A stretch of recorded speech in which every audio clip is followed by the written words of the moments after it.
آپ فرمائیے گا کہ اگر یہ کہا جائے کہ لگ بھگ ہم وہیں کھڑے ہیں جہاں پر مئی 2013 میں کھڑے تھے، کیونکہ سرکولر ڈیٹ یا گردشی قرضے ایک بار پھر ایک جن کی صورت میں نمودار ہو گئے ہیں، 350 ارب تک پہنچ چکے ہیں، دوسرے معاملات میں بھی کوئی بہت بڑی تبدیلی اچھائی ہم نہیں دیکھ رہے، تو یہ کہنا بیجا ہوگا یا مناسب ہوگا؟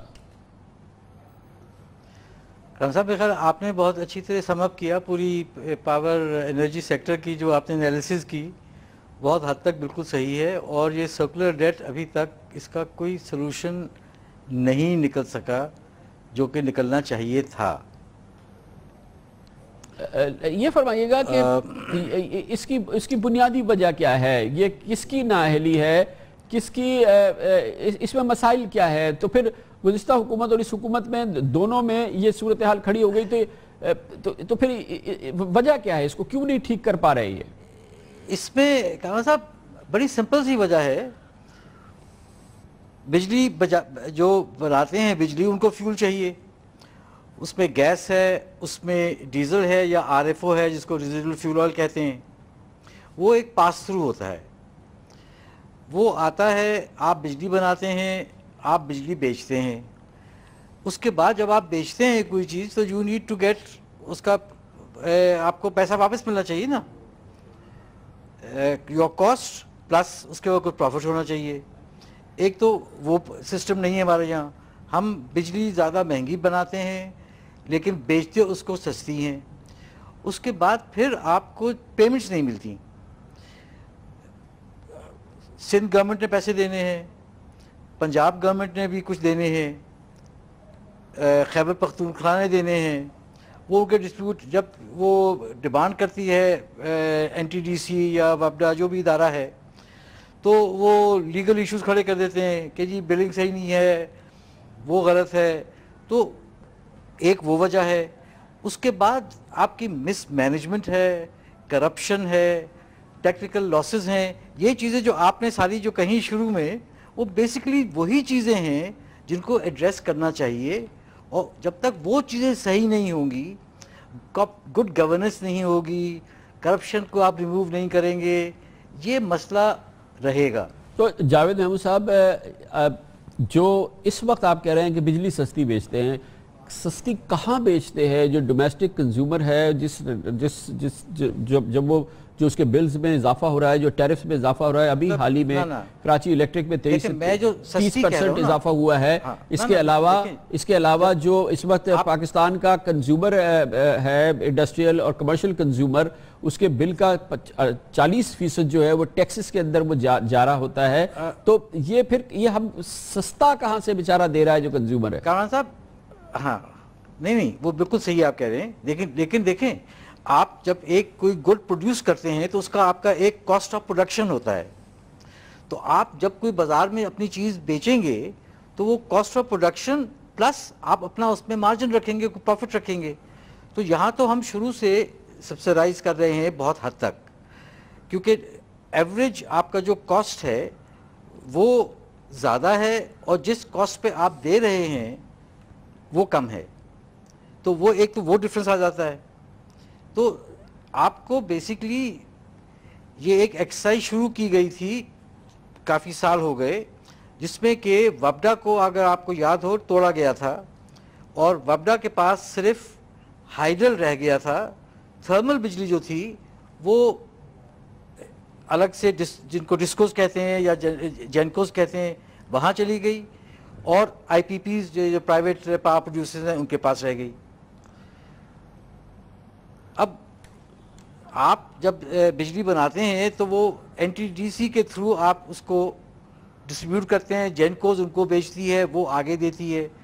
لیکن ڈسکوز جب اپنا پیسہ کلیکٹ ہی نہیں کر پاتی، اگر انہوں نے 100 روپے کی بجلی ڈسٹریبیوٹ کی لیکن اگر وہ کلیکٹ کرتے ہیں صرف 70 روپے یا 65 روپے، تو وہ جو خسارہ ہے وہ کہاں سے پورا ہوگا؟ اچھا جاوید صاحب، میں مخل ہوتا ہوں، ذرا سا ایک اور چیز بتا دیجیے گا کہ اب ہمارا رخ جو جا رہا ہے، جو موجودہ حکومت کا رخ ہے، وہ ہے کوئلے سے بجلی کو پیدا کرنا، اور اس کے لیے پلانٹس لگ رہے ہیں اور اس کے لیے بڑے بڑے منصوبے سامنے آ رہے ہیں۔ اس کے علاوہ سورج سے کی روشنی سے سولر پلانٹ جو ہے بھاولپور میں بن گیا ہے، $100 ملین ہم نے اس میں لگا بھی دیے۔ یہ اب ساری دنیا میں تیل کی قیمتیں زمین بوس ہو رہی ہے اور آگے ایران کا تیل آئے گا اور پھر دوسرا نائجیریا کا تیل آئے گا، اس کے بعد تیل کی قیمتوں کا جو فیوچر ہے وہ بہت زیادہ کم ہو رہا ہے۔ یہ جو ہماری حکمت عملی ہے کوئلے سے تیل بنانا اور سولر کا تیل بنانا اور یہ ونڈ وغیرہ کا تیل بنانا، یہ ایک کوئی آگے چل کے اس موجودہ حالات میں کوئی بہت مہنگا سودا تو نہیں ہونے والا، کہیں یہ ایک اور نیا بھوت اور جن تو ہمارا منتظر نہیں ہے اس معاملات میں؟ میرا اپنا ذاتی خیال جو ہے کوئلہ بالکل نہیں لگنا چاہیے تھا، کیونکہ ایک تو وہ انوائرمنٹلی بہت ہی نقصان دہ ہے، اور جس کاسٹ پہ ہم لگا رہے ہیں وہ کاسٹ بہت زیادہ ہے، اس پہ نہیں لگنا چاہیے۔ سولر، یہ میری اپنی سولر، دیکھیں solar is very clean energy, اور صرف اس کا پرابلم یہ ہے کہ وہ انیفیشینٹ ہے۔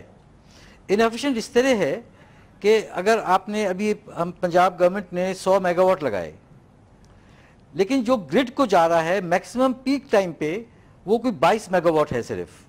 اور ایوریج جو ہے اس کی وہ 17.5 یا 18 میگا واٹ ہے صرف، تو کاسٹ بہت ہائی ہے۔ لیکن فیوچر جو ہے ہمارا وہ رینیوبل انرجی میں ہی ہے، وہ سولر میں ہے، وہ ونڈ میں ہے، اور ہائیڈل ہے۔ ہائیڈل پہ ہم لوگوں نے پتہ نہیں کیوں نہیں توجہ دی ابھی تک، پچھلے 20 سال سے ہم رو رہے ہیں ہائیڈل کو، جہاں پہ ہمیں کنسنٹریٹ کرنا چاہیے تھا۔ چلیں کالا باغ ڈیم نہیں بنایا تو آپ کم از کم 100 mega what, 200 mega what, 50 mega what یہ پورے ناردرن ایریاز میں آپ کے لگ سکتے تھے۔ بہت بہت شکریہ جناب جاوید محمود، بہت بہت شکریہ۔ انرجی کے شعبے کے بہت اہم مسائل ہیں، پاکستانیوں کو ہر سال اس حوالے سے ایک صورتحال بھگتنی پڑ رہی ہے۔ 300-350 ارب روپے اس شعبے سے منسلک ہیں، جو کہ یہ شعبہ نگل جاتا ہے اور اس چیز کی وجہ سے ہماری معیشت بھی ہرٹ کرتی ہے، ہم آپ سب مل کے اس کو ہرٹ کرتے ہیں، اور ہمارے ہاں توانائی کے مسائل کی وجہ سے ہماری جو صنعتیں ہیں وہ بھی کام نہیں کر پاتی، ہمارے ایکسپورٹس نہیں ہو پاتے۔ موجودہ حکومت کا دعویٰ تھا کہ اس میں بہت بڑی ریفارمز آئیں گی، بہت بڑی اصلاحات دیکھنے میں آئیں گی، فی الحال تو نہیں آئی ہیں، آدھے سے زیادہ وقت گزر چکا ہے۔ دیکھتے ہیں کہ باقی 2 سال کے اندر کیا یہ وعدے پورے ہوتے ہیں یا نہیں۔ لیتے ہیں خبر سے بریک اور اس کے بعد ذکر کریں گے خطے کی بہت اہم پیش رفت ہے۔ ایران دنیا میں واپس آ رہا ہے، ایران کی بحالی ہو رہی ہے، امریکہ اس پہ سینکشنز ختم ہونے جا رہی ہیں، اس کے تمام مراحل تقریباً پورے ہو گئے ہیں۔ 1 مہینے کی بات ہے کہ ایران پر سے یہ پابندیاں ختم ہوں گی، یہ بہت بڑی پیش رفت ہوگی۔ پاکستان کو اس سے کیا فائدہ ہو سکتا ہے، پاکستان کی کتنی تیاری ہے، اس پر بات کریں گے خبر سے بریک کے بعد۔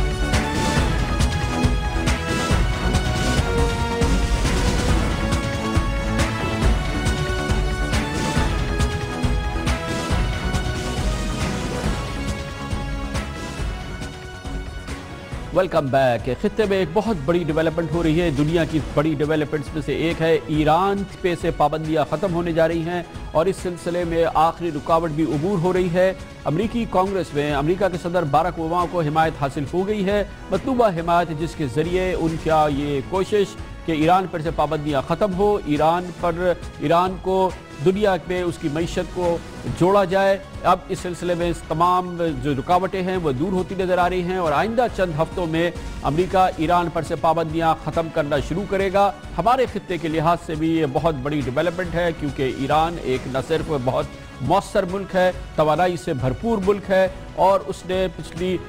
3 دہائیوں کے دوران پابندیوں کے باوجود اپنے وجود کو نہ صرف برقرار رکھا ہے بلکہ مضبوط بنایا ہے۔ اس لیے ایرانی معیشت، ایرانی قوم پاکستان کے ہمسائے کی حیثیت سے اس کی دنیا میں بحالی اور اس کے ذرائع کے اور اس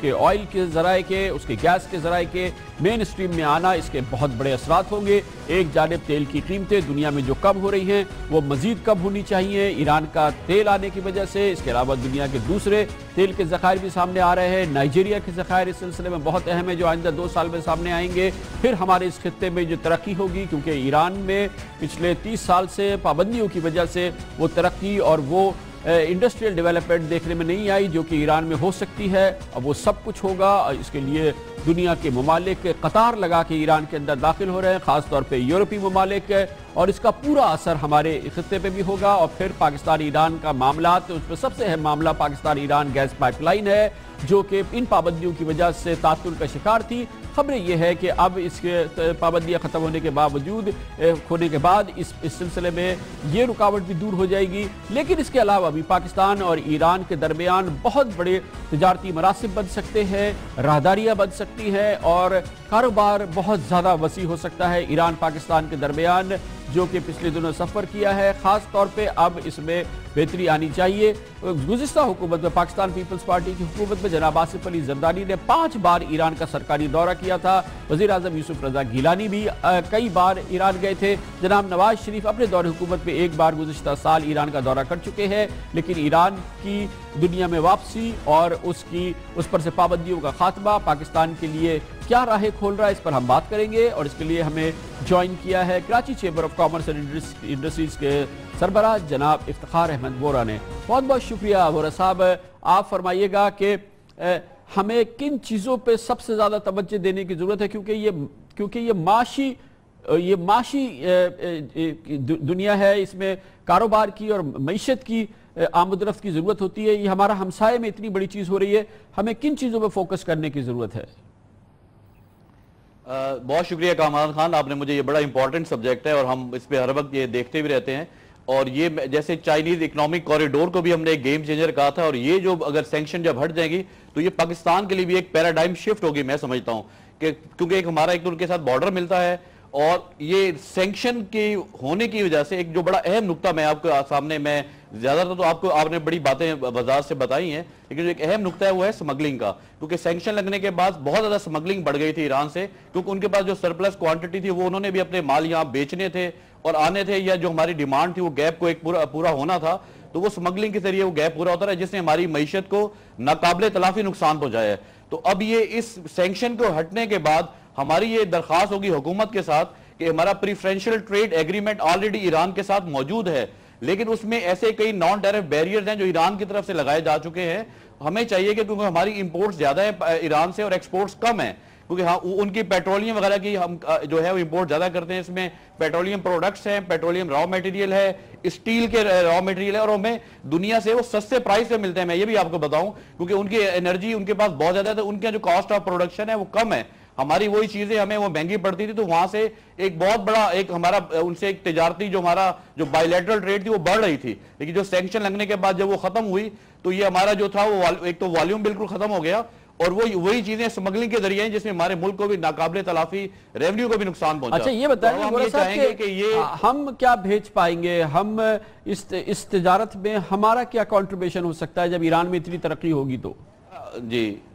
میں نے وہ پریفرینشل ٹریڈ ایگریمنٹ کی جو میں نے بات کی، اس میں اگر نان ٹیرف بیریئرز ہیں، ابھی ہمارے وہ لاسٹ میں آپ نے ذکر نہیں کیا، ہمارے کامرس منسٹر وہاں گئے تھے، ہمیں وہ اڑا دیں. ہماری ٹیکسٹائل کی وہاں بہت زیادہ ڈیمانڈ ہے. میرے یہاں جو کمرشل ان کے کونسلیٹ جو ہے کراچی میں، ہمارا ہر وقت رابطہ رہتا ہے، ہمیں بتاتے رہتے ہیں کہ ہمیں بڑی ڈیمانڈ ہے، آپ ہی کا ہمارا میٹیریل دوسری مارکیٹ سے ان کو ہو کے وایا ہو کر آ رہا ہے. تو یہ جب ہم یہ چاہتے ہیں کہ انہوں نے کچھ ڈیوٹیز بھی زیادہ لگا رکھی ہیں، تو ہم یہ ہماری اب گورنمنٹ کا یہ فرض ہے، ہمارا رائس جا سکتا ہے اور کئی ایسی چیزیں جو ہم ایکسپورٹ کر سکتے ہیں. ایران میں ہماری کئی چیزوں کی بہت زیادہ ڈیمانڈ ہے. مینلی میں نے آپ کو بتایا کہ ہماری ٹیکسٹائل پروڈکٹس ہیں، ہوم پروڈکٹس ہیں، لیدر کے پروڈکٹس ہیں، اسپورٹس گڈز ہیں، سرجیکل اکوپمنٹ ہیں، اور رائس تو ہمارا وہاں بے تحاشا پسند کیا جاتا ہے، جو وایا انڈیا وہ دبئی سے ہمارا انڈین برانڈ کے ساتھ وہ جا رہا ہے. تو ہمیں ابھی اپنی حکومت کو ابھی ایک فرض بن جاتا ہے کہ ان سارے چیزوں کو جو پرابلمز ہیں، جو نان ٹیرف بیریئرز ہیں، ان کو وہ ختم کرے. اور ایک اسپیشل میری یہ بھی درخواست ہے کہ یہ جو سمگلنگ کے ایلیمنٹ کو ختم کرنے کے لیے اس کے اوپر کوئی ایک ہمیں اسپیشل اس پہ یہاں پر جیسے سیل ٹیکس کم کر دیا جائے. جس طرح اگر آپ کریں گے تو وہ سمگلنگ سے جب وہ چیزیں نکل جائیں گی تو ہمارا یہ ہمیں اس میں ہمارے جو ہمارے پر بوجھ ہے امپورٹ بل کا وہ بھی کم ہوگا. دیکھیں ایک بہت زیادہ چیزیں ہم ان سے منگا بھی سکتے ہیں، اور ان کو ہم یہاں سے اگر لینڈ روٹ ہمیں مل جائے،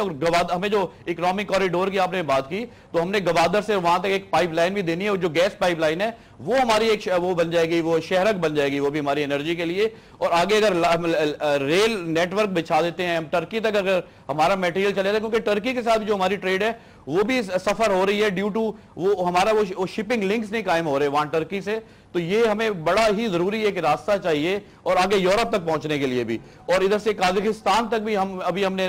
ریسنٹلی وہاں بھی ہم ساری چیزیں دیکھ رہے ہیں. تو قازقستان بھی جو ہے وہ ٹرکی سے ایک روٹ ملتا ہے, جو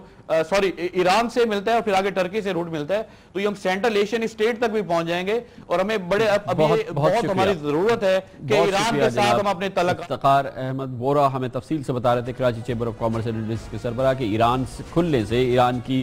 بحالی سے, ایران پہ سے پابندیاں ختم ہونے سے پاکستان کے لیے معاشی ترقی کے بہت بڑے راستے کھل سکتے ہیں. سب سے زیادہ راستہ جو ہے پاکستان کی توانائی کے شعبے میں, ایران کی گیس, ایران کی آئل پروڈکٹس, ایران کی یہ تمام چیزیں جو ہیں یہ پاکستان آسانی سے لے سکتا ہے اور اس کے لیے تمام رکاوٹیں دور ہو جائیں گی. تو دیکھنے کی ضرورت ہے کیونکہ پاکستان کا برادر ہمسایہ ملک ہے ایران, اور اس سے تعلقات بہت اہمیت کے حامل ہے, خاص طور پہ اس وقت جب کہ پوری دنیا, یورپ, امریکہ اب ایران سے تعلقات کے لیے اس کی جانب گامزن ہے. اس کے ساتھ ہی ہمارے آج کے پروگرام کا اختتام ہوتا ہے. سیٹرڈے سنڈے کی ہفتہ وار تعطیل رہتی ہے, پیر کو آپ سے پھر ملاقات ہوگی انشاءاللہ. پیر تک کے لیے کامران خان کو اجازت, اللہ حافظ و ناصر.